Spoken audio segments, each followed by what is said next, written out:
Leaders' questions. Deputy Michael McGrath. Thank you, Ciarán Comhairle. Taoiseach, earlier this week, John Trethone, the head of the Credit Review Office, signalled that the pillar banks, AIB and Bank of Ireland, are in danger of missing their lending targets in 2012. He also said that the banks' lending policies need to be reassessed and that they should be prepared to take on more risk. In other words, he is confirming what thousands of small business owners have been saying for quite some time now, that the banks are not fulfilling their lending obligations. The credit squeeze is choking any prospect of an economic recovery in this country, Taoiseach. The latest figures from the central bank show that the mortgage arrears crisis is getting worse by the day. The arrears rate has increased by a staggering 60% over the last 12 months. The government's record in dealing with this issue has been feeble and ineffective, and both yourself and the Taoiseach have been honest enough to acknowledge that not enough work has been done. And well you might, when you look at the follow-through on the recommendations from the Keane report last September. We have had just one mortgage-to-rent transaction completed. Not one of the 100 promised independent mortgage advisors have been appointed. We have had no split mortgage arrangements put in place by the banks. The government has delayed on a number of occasions the publication of the Personal Insolvency Bill, and even the central bank governor himself has expressed frustration at the way in which the banks are dealing with this crisis. Taoiseach, it is the job of government, it is the job of opposition to hold government accountable for your handling of lending and mortgage arrears, but it is the government's duty to hold the banks to account for their failure to meet their responsibilities to society and to the economy. On lending to business and mortgage arrears, the government has been led by the banks, and so far you have been led on a merry-go-round. Now, Taoiseach, it was last February when the Economic Management Council last met with the banks, on foot of the report by the Credit Review Office earlier this week and the deepening mortgage crisis as evidenced by the latest central bank figures. Will you call the banks before the Economic Management Council again, ask them the hard questions, ask them why they are not fulfilling their responsibilities to this country, and get some answers and get some action to deal with these two critical issues facing the country at the present time? And we let the Taoiseach answer now, if you don't mind. Thank you. First of all, Sorry, Deputy, would you mind if the Taoiseach answered the Deputy? First of all,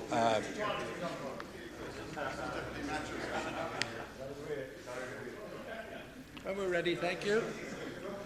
the question asked by Deputy McGrath is if the Economic Management Council will meet with the banks. Yes, we will. We plan in any event on meeting with the banks in the very near future. I want to first of all welcome the report of the Credit Review Office.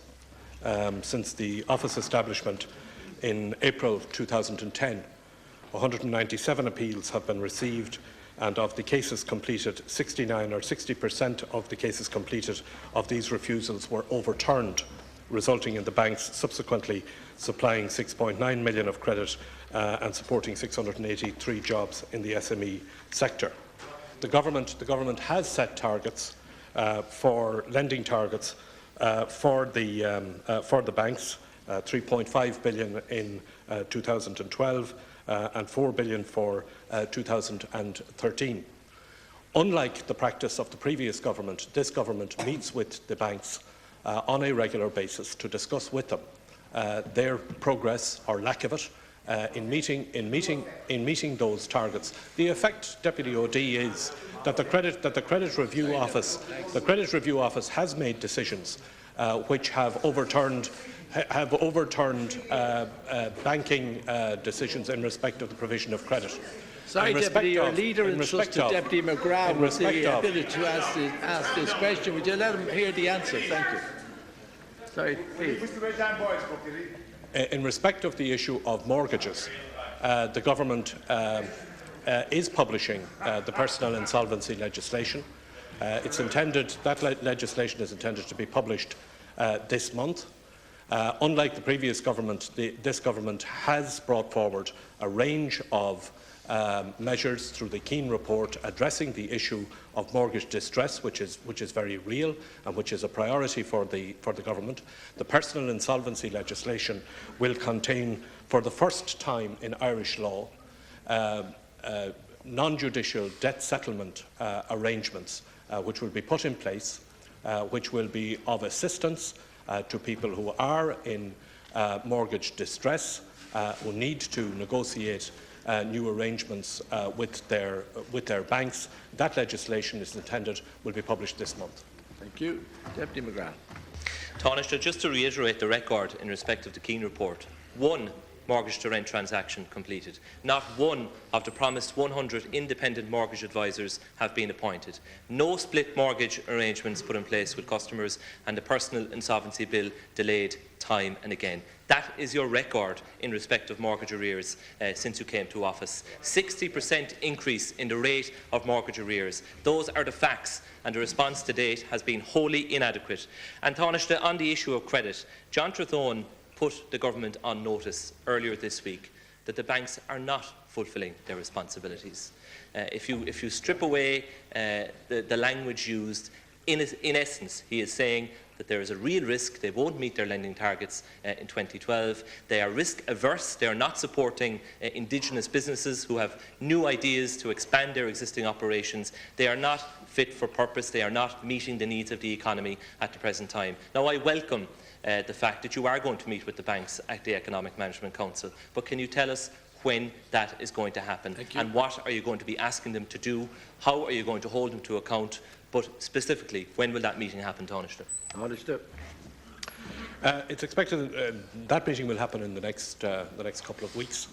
It is a meeting that the Economic Management Council had planned to have with the banks in any event. As I've said, we do meet, unlike the practice of the last government.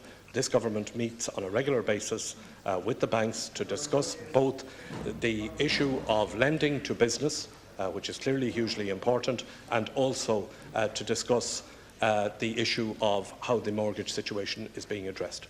It is not true, Deputy McGrath, that the government has not acted in relation to the mortgage crisis. We have no, you're wrong. First of all, we are producing personal insolvency legislation, and that legislation, as I've said, will be published. The intention is that that legislation will be published this month. We have increased mortgage interest relief for those who bought their first home at the height of the boom and are therefore the most vulnerable to mortgage debt distress.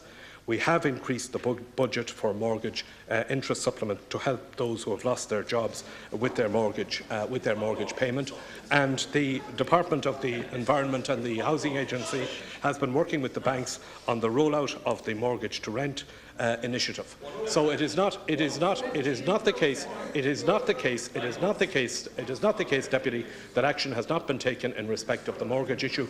Action is being taken in respect of the mortgage issue, something that was neglected by you and your party when you were in government.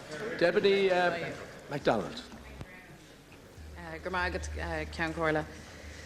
Taoiseach, the last Friday, yourself and John Taoiseach said that you sensed a new mood across the European Union following the yes vote here in this state. The Taoiseach made clear that this new mood, in his view, would make a deal on our unsustainable banking debt burden a reality. No sooner were those words from his mouth than German Finance Minister Mr. Schäuble said that their interpretation of the yes vote here was that it was in fact an endorsement of current European Union policy. No new mood there. And then, of course, cold water was thrown very publicly on the Taoiseach's claim that in fact a deal could be done on our banking debt. So can you tell us, Taoiseach, what it is you meant when you spoke of this new mood? Today, headlines are dominated by very clear demands from the Spanish government. Madrid is not behind the door in saying, very publicly, that if their banking debt burden isn't assisted or shared, then it may herald big difficulties for the euro. I know that the Taoiseach here in this chamber yesterday, I think stunned people by a blank refusal to set out what exactly it is that he is seeking from our European counterparts in this new mood. So I wonder, Taoiseach, if you might shed some light for us. I assume that the Taoiseach has at least told you what it is he said to Angela and what Angela Merkel said back to him. We'd appreciate if you would share that information with this House. Thank you, Deputy. What the Taoiseach and I said after the decision of the Irish people last Thursday was that the decision would strengthen the hand of the Irish Government in the efforts that we have already underway to renegotiate the terms of the bank debt, which is an enormous burden on the Irish people. I think we need to reflect here on what it is we're attempting to do. This country made a decision here in this House in September 2008, proposed by Fianna Fáil, supported by Sinn Féin, which tied bank debt to the Irish state and the Irish taxpayer. That decision. Sorry, please. Sorry, please. Thanks very much.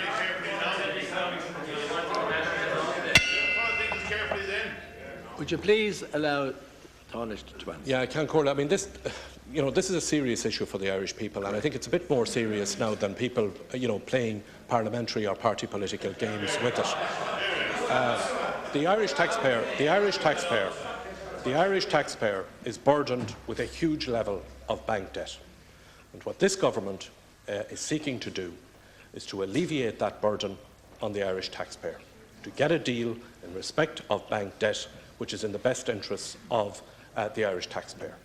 We have been making some progress. We already secured the reduction in the interest rate. We secured an agreement in respect of the promissory note for 2012, which is replaced by a long-term bond. And we are proceeding at a number of levels with discussions in respect of the bank debt. Those discussions have taken place, firstly, between Minister Howlin and Minister Noonan and the Troika. Secondly, they have taken place at an official level where officials from the Irish side have been working with the European Commission, with the European Central Bank, on ways in which the Irish bank debt can be alleviated. What the government is now doing, and what the Taoiseach and I have been engaged in, is discussions with European leaders to secure political support for a deal in respect of Irish bank debt. Now, there are a number of ways in which that can be done. Firstly, there is the possibility of there being a Europe-wide solution to banking debt generally, which would be of benefit to Ireland. In the event of any such European-wide solution to bank debt, obviously we have to take care that it is a solution that suits the Irish situation. There are a number of other aspects which are changing. One of which is the situation in respect of the Spanish banking system. It may be that a solution will be found to the Spanish banking system which is translatable to Ireland. However, we do have to be careful that we don't hang our hat entirely on the Spanish situation, because what may be done in respect of Spain, or what may be applicable to Spain, may not be directly applicable to Ireland, and therefore we have to make sure that we have an arrangement which is suitable to the Irish situation. And it may be possible that a particular arrangement will be arrived at in respect of Ireland along the lines that we have been discussing both with the Troika and at a technical level with the institutions. We are continuing with our work on that. I intend to be in London later today, talking with the Foreign Secretary, William Hague. It will be one of the issues that I will be discussing with him. I plan on being in Paris over the next short period of time, and we're continuing to have those discussions at European leadership level to secure the best possible outcome for the Irish taxpayer. What's important here is the result that we achieve. What we are trying to achieve, and what I believe that everybody in this House does support and should support, is that we get the best possible outcome for the Irish taxpayer to alleviate the huge burden that the tying of the bank debt to the state has placed on the Irish taxpayer. Thank you. Deputy MacDonald. Well, first of all, Taoiseach, as you're well aware, you and the Labour Party in government have on 2 occasions extended the very bank guarantee that you railed so strongly against, so change the record. You say that you recognise, as we all do, the unsustainability of our bank debt. You laud the fact that you got a cut in interest rates. You've Greece to thank for that. You certainly pulled a fly one in respect of this year's payment of the promissory note. That did not represent a resolution of our problem, or even a partial resolution in any shape, make or form. And you now say that you're hedging your bets as to whether or not the Spanish might pave a way for some resolution for our debt burden here. Can I tell you, Taoiseach, that that's a very unsatisfactory statement of facts from you? Because after the referendum, yourself and An Taoiseach, as I understand it, engaged in a kind of telethon with your European partners. I have a suggestion here as to how the conversation might have gone between the Taoiseach and the Chancellor.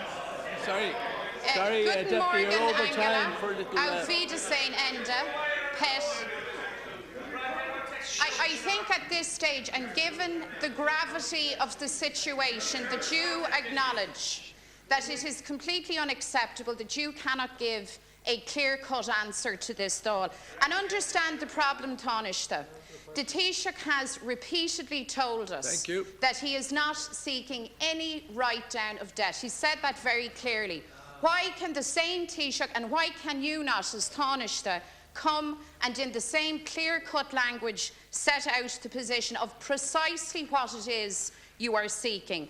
It strikes me that you're fudging the issue. It also strikes me that you sold the people a pig in a poke. You promised very high in the course of your Yes campaign. You told us there was a new mood. It strikes me that you will fuddle along in the hope that Spain can save your blushes, and that's frankly not good enough.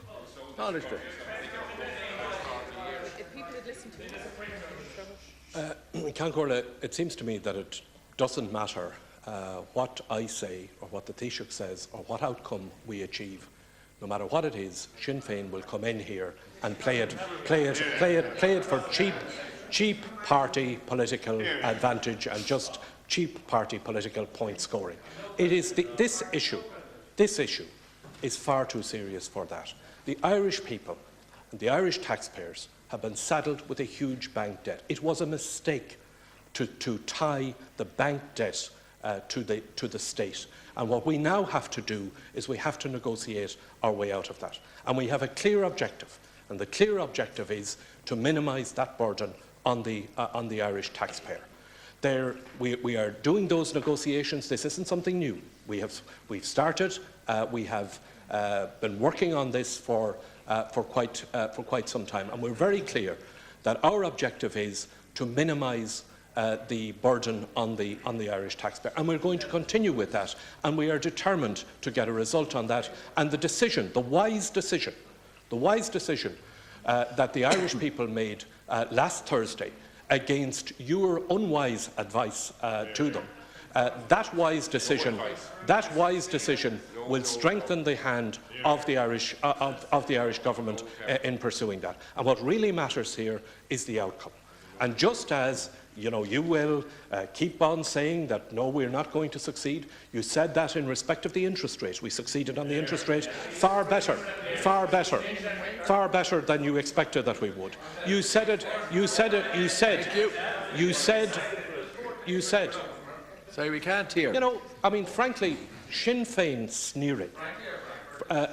Sinn Féin sneering. Oh, you're the man that thought the bank guarantee was a great idea.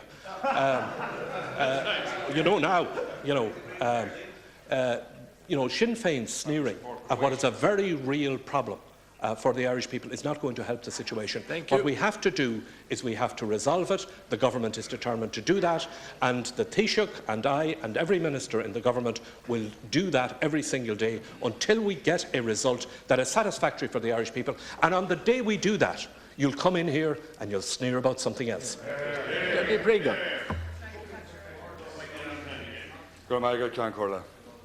Tánaiste, as the government peddles extend and pretend policies in relation to our banking debt and our economy, the game of smoke and mirrors is being pursued in relation to the setting up of the much-needed mandatory register of lobbyists in this state.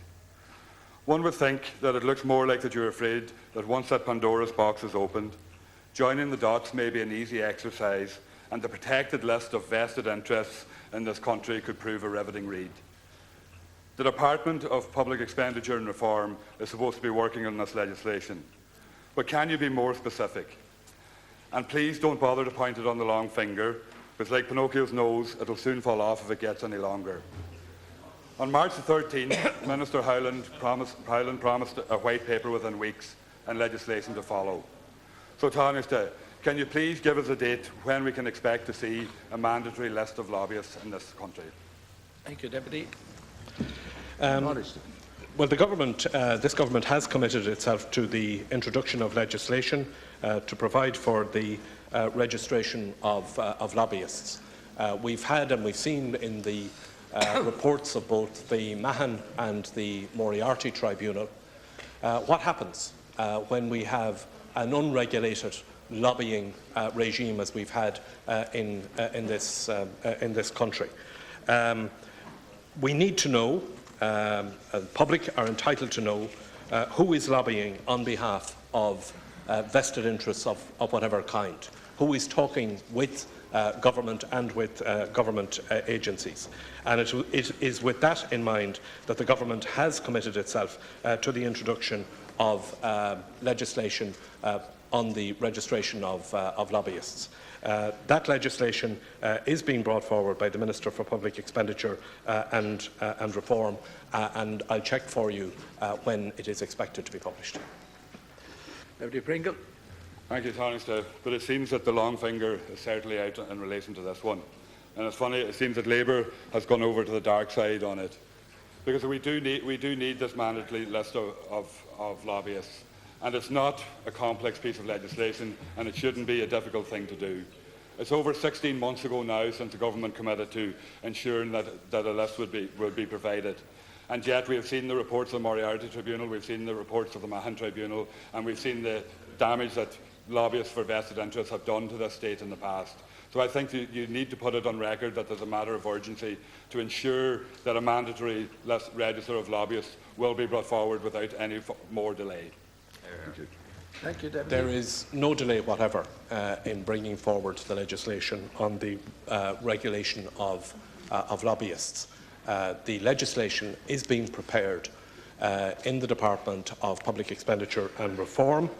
It is expected that the heads of the legislation will be ready by the end of this summer. When those heads are ready, they will go to government and then arrangements will be made for the formal drafting of the legislation. So there's no delay whatever in it. The legislation is being worked on. The government has committed in its programme for government that there will be legislation to regulate the activity of lobbyists, to ensure that there's a register of lobbyists, that there's transparency for the public about lobbying activity. The work is underway. The heads of the bill will be expected to be ready by the end of the summer. Thank you. That completes.